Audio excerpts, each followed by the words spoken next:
ఓం శ్రీమాత్రే నమః. నమస్తే అండి. ఎలా ఉన్నారండి? అంతా బాగున్నారా? నేను కూడా బాగున్నానండి. ఈరోజు వీడియోలు అండి. చాలా వీడియోలు తీసేస్తున్నాను, మరి పెట్టేస్తున్నాను. చూసేయండి, లైక్ చేసేయండి. చక్కగా ఈరోజైతే ఈ పకోడీ చేశానండి. చూసారా ఎంత గలగల్లాడుతున్నాయో?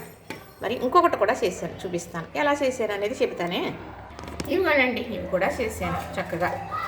ఇవి ఉల్లిపాయ పకోడీ, అవి బంగాళదుంప పకోడీ, చిప్స్ పకోడీ అండి. బంగాళదుంప చిప్స్ పకోడీ. ఇవి మామూలుగా పేపర్ మీద వేసినా, మామూలుగా డిస్ పేపర్ ఉంటుంది కదా, ఆ పేపర్ మీద వేసినా ఎక్కడైనా కొంచెం నూనె ఉంటే పట్టేసుకుంటుంది. మనకి నూనె లేకుండా ఉన్నట్టుగా తెలిసిపోతుంది. ఇవి చూసారు, అసలు నూనె లాగవండి. ఇవి బంగాళదుంపలు పెద్దవి అన్నమాట. ఇలాగా ఈ షేప్లో కట్ చేసి సన్నగా వేసాను. మరి ఏం పిండి అనుకుంటున్నారు కదా, తినేది బంగాళదుంప. మరి శనగపిండి కూడా వేస్తే ఇవే అయిపోతుంది కదా, అందుకు వరిపిండి ఎక్కువ, గోధుమ పిండి తక్కువ. వరిపిండి 2 వంతులు అయితే, మరి మనం చపాతీ చేసుకుంటాం కదా, గోధుమ పిండి అది 1 వంతు. 2 వంతులు వరిపిండి, 1 వంతు గోధుమ పిండి. అందులో నేను ఏమీ వేయలేదండి. ఉప్పు వేయాలి కదా, ఉప్పు వేసాను.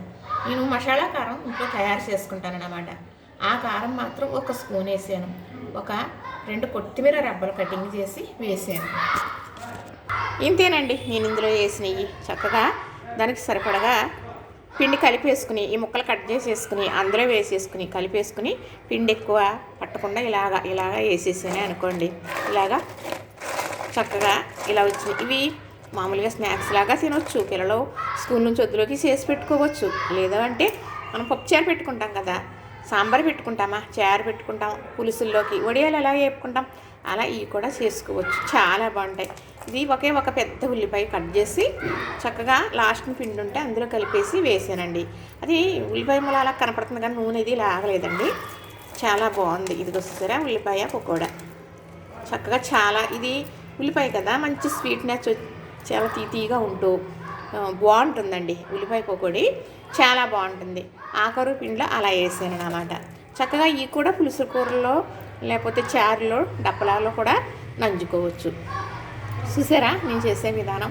మరి మీకు నచ్చిందా? ఇప్పుడు పిల్లలు ఉన్నారనుకోండి, అడుగుతారు ఏదోటి చేసి పెట్టమని, చేసి పెట్టచ్చు. లేదు పెద్దవాళ్ళు ఉన్నారనుకోండి, డప్పలం పెట్టినా, సాంబార్ పెట్టినా, చారు పెట్టినా, వడియాలు ఉంటాయి ఏపమ్మా, అప్పడాలు ఉంటాయి ఏపమ్మా అంటారు. లేవే అనుకోండి, చక్కగా ఒక బంగాళదుంప కట్ చేసేసి 2 స్పూన్లు వరిపిండి, 1 స్పూను గోధుమ పిండి వేసి, కొంచెం ఇంట్లో ఉండే కారమే, నాకంటే మసాలా కారం చేసుకుంటాను కాబట్టి ఉంటుందండి అని చెబుతున్నాను. అలాగే కారం వేసేసి చక్కగా సరిపడిగా చిటికుడు ఉప్పు వేసి ఇలా వేసేసారనుకోండి, చారులు చాలా హ్యాపీగా నంజేసుకుంటారు.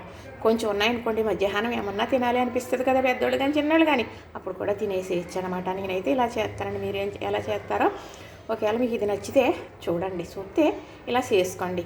మరి మసాలా కారం అని చెబుతున్నారు, ఎలాగండి ఏంటండి అని అనుకుంటారు. నాకున్న కొంతమందికైనా మరి అవసరం అవ్వచ్చు, అనుకోవచ్చు కదా.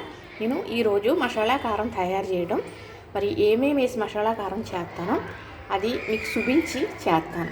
అలా చేసుకుంటే కూరలకి రుచి రెట్టింపే కాదండి, చాలా రెట్టింపు అవుతుంది. మంచి ఆరోగ్యం. ఇక మసాలా వేసే పని లేకుండా ఆ కారం 1 స్పూన్ వేసుకుంటే, కూరను బట్టి కారం వేసుకుంటే సరిపోతుంది. అది మీకు నేను చేసి చూపిస్తాను ఈరోజు. నేను ఇంతకుముందు చేసేసిన తర్వాత ఇది మసాలా కారం ఇలా చేశాను అని చూపించడం జరిగింది. కానీ చేసే విధానం కూడా చెప్పమని మా మేనగోడలు ఉంటుంది, 2 మేనగోడళ్ళు ఉంటారు, వాళ్ళు అడిగారు. ఇంకా తెలిసిన వారు 4-5 అడిగారండి. అందరి కోసం మీకోసం కూడా చేసే విధానం ఈరోజు చూపించేస్తాను, చూసేయండి.